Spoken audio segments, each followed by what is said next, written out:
Lagos State to experience more than normal rainfalls as government announces 2024 seasonal climate pattern. President Tinubu seeks to treat kidnappers as terrorists. And the foreign schools to reopen in South Sudan after heat wave. In sport, Bayana coach harps on need for top performance ahead 2024 Olympic playoffs against Nigeria's Super Falcons. Now the details. I am Taiwo Baruwa. The Lagos state government has announced that the state is expected to experience more than normal amount of rainfall during the 2024 rainy season with a total of 1,936.2 millimeter predicted rainfall. Commissioner for the Environment and Water Resources, Taiwo Baruwa, made this pronouncement at a media briefing on the Seasonal Climate Predictions SCP and the socio-economic implications for Lagos State held at the ministry's conference room, Alausa. Wahab, who said the annual briefing is to alert Lagosians on the climate patterns and its socio-economic implications for residents, noted that the onset date is expected to be the first week of April and season in the first week of December. It said below normal rainfall amounts are anticipated in the first half of the rainy season, while normal to above normal rainfall amounts are expected in the second half of the rainy season. The commissioner reiterated that the ministry's collaboration with NIMET annually on the seasonal climate prediction has been valuable as a vital weather and early warning tool for farmers, decision makers, operators of the various sectors, and businesses that are likely to be impacted by the annual rainfall. The Lagos State government, through the Office of Public-Private Partnerships and the Ministry of Works Infrastructure, has established a partnership with the Federal Airport Authority of Nigeria (FAN) by signing a Memorandum of Understanding (MOU) for a 28-kilometer road project. Special Advisor Legal to the Governor, Office of Public-Private Partnerships, Bukola Odoye, who led the government delegation, outlined the MOU's primary objectives. She stated that the collaboration aims to kickstart the construction of a 28-kilometer toll road extending from Shasha Road to the airport toll, situated along the Lagos-Abeokuta Expressway. Odoye emphasized that on completion, the project would significantly reduce traffic challenges, thereby offering considerable relief to residents and commuters in the area.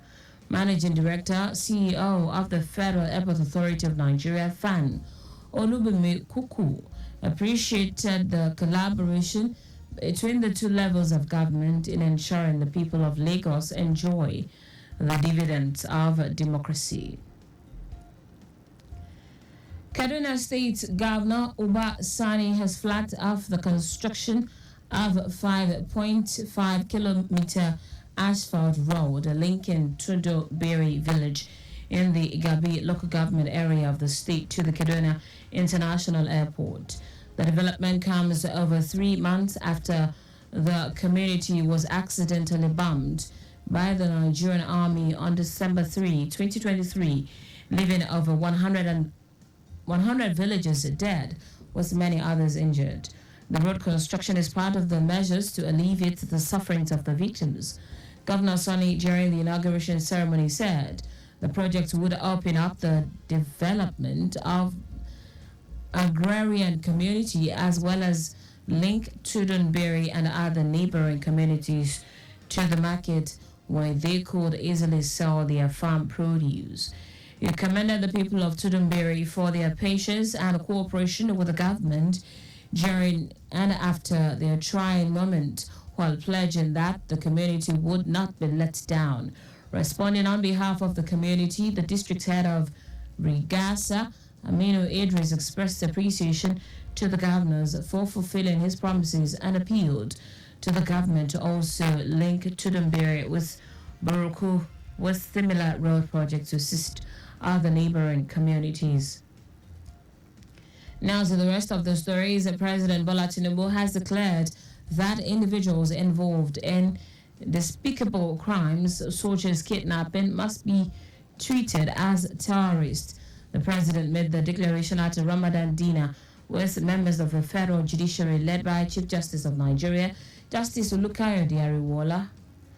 Reiterating the government's resolve to defeat banditry, the president said those who resort to kidnapping children are cowards, incapable of confronting the might of the Nigerian armed forces. Nigeria is facing increasing security challenges, majorly terrorism, banditry, kidnapping, and oil theft, with the northwest and northeast geopolitical zones recording the highest number of insurgent and bandit attacks in the last decade. 17 soldiers killed on March 14 on the Okwama community of Ughelli South local government area of Delta State will be buried today. In a post on X, the Nigerian Army said the slain soldiers would be buried at the National Military Cemetery, Abuja, at 3 p.m. According to the post, President Bola Tinubu will be the special guest of honor at the event. The slain military personnel responded to a distress call after a communal crisis between the Okwama and Okoloba community, both in Delta State, before they were gruesomely murdered.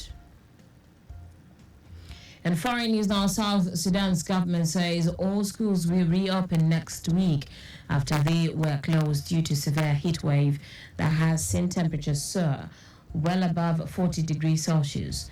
According to the authorities, people are relieved that the rainy season is expected to begin soon after at least 15 people died because of last week's excessive heat.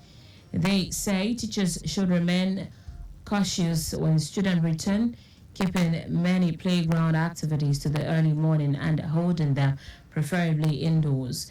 The advice is also to ventilate classrooms, provide water for learners during school time, and monitor children, especially young ones, for signs of heat exhaustion and heat stroke, and alert medics in the eventuality of such cases. And while the ministers of General Education, Health and Environment said they will continue to closely observe the weather conditions in South Sudan and will advise the public accordingly. In sport now, head coach of South Africa's senior women team, Desiree Ellis, has harped on the need for her players to give their absolute best to overcome Nigeria's Super Falcons in the Paris 2024 Olympic playoffs. Ellis said there is still a couple of days before the final squad announcement, so she has to make sure she gets the combinations right. The WAFCON competitions will face the Falcon in a highly anticipated fourth round CAF Women's Olympic qualifier next month. The winner over two legs will compete in Group C at the Paris Games. Bayana will travel to Abuja for the first leg billed for 5th of April before welcoming the Super Falcons at Loftus Versfeld in Pretoria on 9th of April. And that's it on the news at noon. But just before we go, please do not drive beyond specified speed limit. You can follow us and like on our various social media platforms: X, formerly Twitter, Lagos Traffic 961, Instagram, Lagos Traffic Radio 961. Watch us live on Facebook, Lagos Traffic Radio 96.1 FM. On YouTube, subscribe and watch all the previous programs and news on our channel, Traffic Radio 961.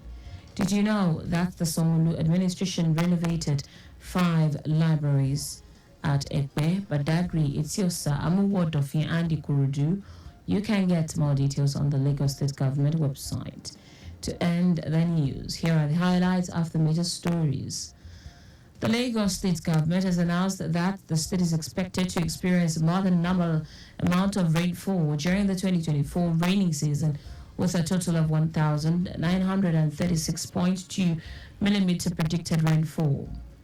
President Bola Tinubu has said that individuals involved in despicable crimes such as kidnapping must be treated as terrorists. We also told you the South Sudan's government has announced that all schools will reopen next week after they were closed due to a severe heat wave that has seen temperatures soar well above 40 degrees Celsius.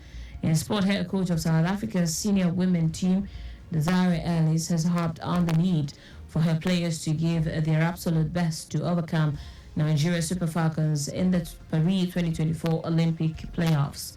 For contact with the newsroom, send a message to info@trafficradio961.ng. That ends the news broadcast compiled by Adewale Oloporoku. I am Taiwo Baruwa. Thank you for listening. Good afternoon.